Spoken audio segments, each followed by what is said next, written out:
অপরাধের ধরন পাল্টে যাওয়ায় অপরাধ নিয়ন্ত্রণ পদ্ধতির উন্নয়ন করার তাগিদ দিয়েছেন প্রধান বিচারপতি ওবায়দুল হাসান।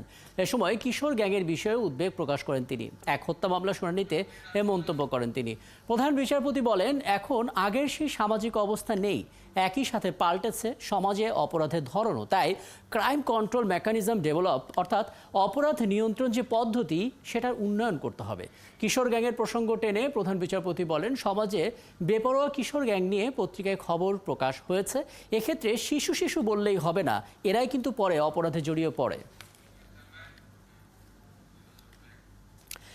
বলছিলাম, মূলত আজ একটি হত্যা মামলার শুনানিতে ছিলেন প্রধান বিচারপতি ওবায়দুল হাসান এবং তিনি তখন আপিল বিভাগের বেঞ্চ পরিচালনার সময় কথা প্রসঙ্গে অপরাধের ধরনের ইস্যুটা সামনে আসে এবং জানান যে সমাজে অপরাধের ধরন পাল্টেছে, তাই অপরাধ নিয়ন্ত্রণ পদ্ধতির উন্নয়ন প্রয়োজন।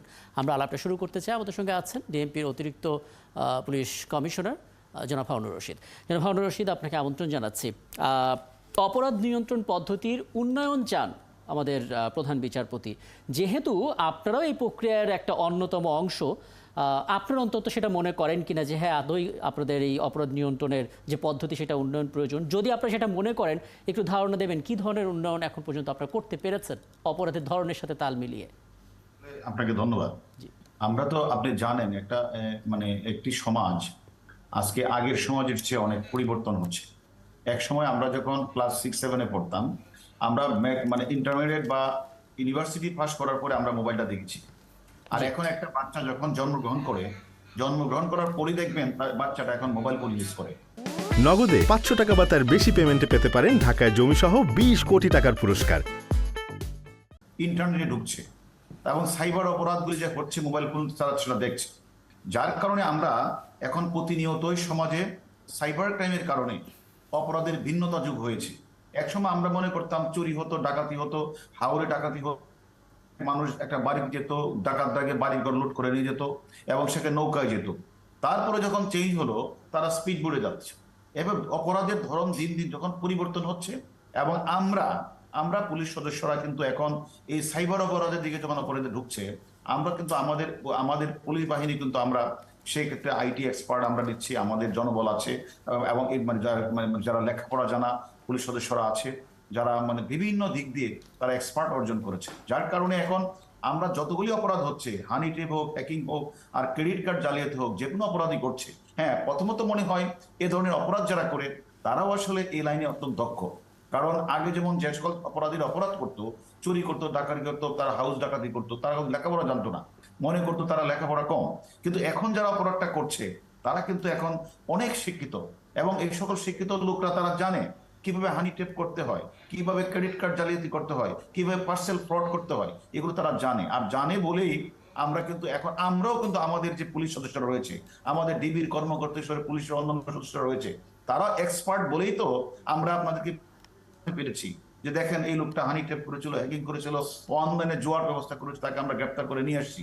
এর কারণটা হচ্ছে আমরা কিন্তু অপরাধ সমাজে হবে, এত বড় একটি সমাজ যেখানে এত লক্ষ লক্ষ কোটি কোটি মানুষ, সেখানে পুলিশের সদস্যরা অত্যন্ত কম। সেক্ষেত্রে আমরা কাজটা কিন্তু আমরা করছি এবং কোনো অপরাধ করার পরে যখন আমাদের কাছে কমপ্লেন আসে, আমরা কিন্তু সে অপরাধীকে আইনের আওতায় নিয়ে আসছি, তাদের গ্রেপ্তার করছি। যার কারণে আপনারা দেখছেন অপরাধের ধরন যেমন চেঞ্জ হচ্ছে, আমাদের আধুনিক আমরা আইটি এক্সপার্ট হই, আমরা কিন্তু আমাদের জনবল বৃদ্ধি করে আমরা সে অপরাধের পিছনে ছুটি কিন্তু তাদেরকে আমরা ধরে নিয়ে আসছি। এটাও কিন্তু অপরাধের ধরনের সাথে যে একদিন ক্রাইমের প্যাটার্ন চেঞ্জ হচ্ছে, আমাদের পুলিশ বাহিনী তাদের দক্ষতা অর্জন করতে, হ্যাঁ, আমাদের মাননীয় প্রধান বিচারপতি যেটা বলেছেন, সেক্ষেত্রে আমরা যে পরিমাণে এক্সপার্টের দরকার, যে পরিমাণ জনবল দরকার, দক্ষ জনবল দরকার, ট্রেনিং এর দরকার, হয়তো সেই পরিমাণ আমরা পাচ্ছি না পারলেও আপনি দক্ষ করবেন। আমরা প্রতিদিনই এই অপরাধের সাথে যারা জড়িত, বিশেষ করে আপনি দেখবেন অনলাইন ভন্ডি ব্যবসা হচ্ছে, দেখবেন বিভিন্ন সময় আমরা লক্ষ্য করবেন সেখানে যে পার্সেল ফ্রড করার নামে টাকা নিয়ে যাচ্ছে এবং ক্রেডিট কার্ড জালিয়াতি করছে, এবং এগুলো নিয়ে যখন আপনারা প্রেস কনফারেন্স করেন তখন সেগুলো নিয়ে কিন্তু আমরা প্রতিবেদনও তৈরি করি। যেটা আরেকটা পয়েন্টে আসতে চাই, হ্যাঁ, আমি শুনবো আপনার কথা। একটা পয়েন্টে আসতে চাই, আমাদের প্রধান বিচারপতি কিন্তু কিশোর গ্যাংয়ের কথাও বলেছেন এবং তিনি বললেন, আমি কিশোর গ্যাংয়ে আসছি। একসময় দেখেন আমরা নকলের বিরুদ্ধে আমরা কাজ করতাম, স্কুল কলেজে নকল হতো, আমরা বড় বড় বই উদ্ধার করতাম। এরপর দেখা গেলো বইটাকে সাইজ করে ছোট করে নিয়ে আসা হয়েছে, তারপরে দেখা গেলো ডিভাইস নিয়ে যাচ্ছে, তারপরে দেখা গেল তারা গেঞ্জির নিচে বা বিভিন্ন জায়গায় তারা ডিভাইসগুলো রেখে নকল করছে। তাহলে তারা যেমন চেঞ্জ হচ্ছে, অপরাধীর প্যাটার্ন যেমন চেঞ্জ হচ্ছে, আমাদের দক্ষ পুলিশ বাহিনী তারা আইটি এক্সপার্ট হয়ে আমরা কিন্তু তাদেরকে ধরে নিয়ে আসছি। এখন যে কথাটা আপনি এখন কিশোর গ্যাংয়ের ইস্যু, জি, নিয়ন্ত্রণে আইনের সংস্থার প্রয়োজন কিনা যে কথাটা আপনি এখন বলেছেন, আমি তো মনে করি হ্যাঁ, কিশোর গ্যাং যেভাবে তার প্রবণতা, এক সময় আপনি দেখতেন পাড়ায় মহল্লায় কোনো জায়গায় একজন দুজন মানে কিছু না, সদস্য। আমার প্রশ্নটা এটা ছিল না জনাব হারুনুর রশিদ, আমার প্রশ্নটা ছিল কিশোর গ্যাংয়ের ক্ষেত্রে বলা হয় যে তাদের এক বা একাধিক বড় ভাই আছে যাদের নির্দেশ এবং সহায়তায় কিশোরেরাই অপরাধে জড়িয়ে পড়ে। প্রশ্ন হচ্ছে সেই বড় ভাইকে তো আমরা খুব একটা কম গ্রেফতার হতে দেখি, সবসময় তো কিশোরদেরকে আটক হতে দেখি। ওই বড় ভাইদের পেছনে আপনাদের মিশনটা কেমন আসলে? আসলে এটা আমরা অনেক সময় বলে থাকি যে অনেকগুলি কজের মধ্যে একটা কজ হচ্ছে বড় ভাই কজ। এখন এই কিশোর গ্যাং কিভাবে তৈরি হলো? আমরা ওয়ার্ল্ড হেলথ অর্গানাইজেশন ইউনিসেফে যে বলা হয়েছে 10 থেকে 19 বছরের মধ্যে যারা, 1974 সালে আইনে বলা আছে সেখানে হলো 16 বছর। আমরা বিভিন্ন আইনে আমরা কিশোর গ্যাংয়ের সদস্যদের বয়সগুলো আমরা দেখে আসছি, কিন্তু আমরা যখন দেখি এখন বড় ভাই তো পড়ে আমার যে ব্যর্থ প্যারেন্টিং, আমার পিতা মাতা যে স্কুল মানে চাকরিতে যাচ্ছে, বাসায় আসছে, আমার ছেলে মেয়েরা যে স্কুলে যাচ্ছে কিনা, আমার পিতা মাতা সে খবরটা রাখছে কিনা, স্কুলে গেলে স্কুলের শিক্ষক বিন্দুরা তারা কি তার পিতা মাতা, তার বাচ্চাটা যে স্কুলে আসছে না তার পিতা মাতাকে জানাতে পেরেছে কিনা। এইভাবে যে সে একসময় স্কুল ফাঁকি দিয়ে এবং তার বন্ধু বান্ধবের সাথে, এখন যেহেতু আধুনিক যুগ, এখানে যেহেতু ইন্টারনেট সংযোগ আছে, তারা এখন তাদের মোবাইলগুলিতে তাদের বন্ধু বান্ধব যারা স্কুলকে যায় না, তারা রাস্তার মধ্যে থাকে, বকাটি ছেলেদের মতো আড্ডা মারে, ইপটিজিং করে, মানুষকে হয়রানি করে।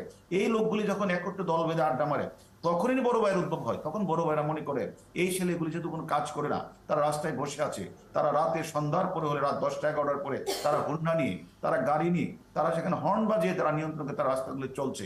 সেই ক্ষেত্রে যখন তারা দেখে তখনই বড় ভাই হয়তো মনে করে এই লোকগুলিকে আমার দরকার, এই লোকগুলি দিয়ে আমি বিভিন্ন কাজগুলি করব।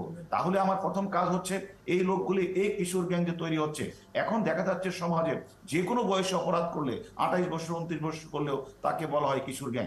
এবং আমরা আমাদের যে আইনের যে প্রয়োজন, আমি মনে করি আইনেরও পরিবর্তনের প্রয়োজন। আপনারা কি কোনোভাবে চেষ্টা করেছেন সেই পরিবর্তনের আপনাদের দিক থেকে উদ্যোগ নিয়ে? হ্যাঁ, উদ্যোগ এটা হচ্ছে, আমার মনে হয় উদ্যোগ নেওয়া হচ্ছে। কারণ এক সময় বলা হতো পেনাল কোডে 82 ধারা কথাটা বলা হতো যে 7 বছরের নিচে তার কোনো অপরাধ নেই, 12 বছরের নিচে হলে সে যদি ম্যাচুরিটি অর্জন না হয় তাহলে তার অপরাধটা হয়। কিন্তু আমার কথা হলো এখন ছেলে মেয়েরা যে আধুনিক শিক্ষায় শিক্ষিত হয়ে তারা যেভাবে মোবাইলে বিভিন্ন ধরনের যে অনলাইনে তারা যুক্ত হয়ে যেভাবে তারা অপরাধের দিকে পারদর্শী হচ্ছে, এখন তো আমি মনে করি বয়স 7 বছরই তারা অ্যাডাল্ট হয়ে যায়, 12 বছরে তো তারা অ্যাডাল্ট আরো ম্যাচুরিটি অর্জন করে। অতএব আমি মনে করি আইনের কিছু ধারা পরিবর্তনের প্রয়োজন। পাশাপাশি শুধুমাত্র আইন শৃঙ্খলা বাহিনীর উপর দায়িত্ব দিলে তো হবে না, যে আইন শৃঙ্খলা বাহিনী তাকে ধরে আনছে না কেন, জানলে সে তার মানসিক পরিবর্তন চেঞ্জ হবে না। এটা দরকার হবে তার পিতা মাতা, স্কুল সদস্য, এলাকার গণ্যমান্য ব্যক্তিবর্গরা। আমরা ধরে এনে তাকে জেলে পাঠিয়ে দিলাম, সে সমস্যার সমাধান হবে না। তাকে রাখতে হবে, আবার জেলে গেলে সেখানে আবার অন্যান্য অপরাধে জড়িত হয়ে যাবে। তাহলে আমি মনে করি কিশোর সংশোধনের প্রয়োজন হবে, তাদেরকে একটা জায়গায় রাখতে হবে।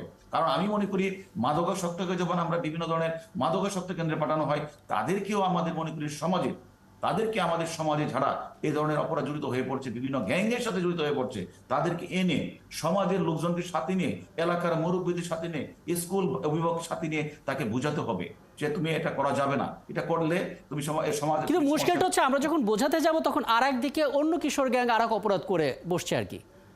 হ্যাঁ, আসলে এটা শিশুর গ্যাং তো শুধু একটা জায়গায় না, কিশোর গ্যাং ঢাকা শহরে যদি দেখেন সেখানে তুরাগ থেকে শুরু করে কাকরুল থেকে হলো মোহাম্মদপুর, প্রতিটি এলাকায় কিন্তু কিশোর গ্যাং ছড়িয়ে পড়েছে। কারণ শুধুমাত্র বড় ভাই না, সকলকেই আগিয়ে আসতে হবে। বুঝতে পারছি, জি জি। যখন বড় ভাই দেখে যে তাকে সস্তায় তাকে ইউজ করা যায়, বড় ভাই যখন তাকে সস্তায় তাকে মিছিলে নেওয়া যায়, তাহলে কি মাদক ব্যবসা করানো যায়, তাহলে নিশ্চয়ই অবশ্যই তাকে তারা কাজে লাগানোর চেষ্টা করবে। আমাদের উচিত হবে সমাজের সকলকে, পুলিশ সদস্য সকলকে মিলে তাদেরকে বোঝানো আমাদের উচিত।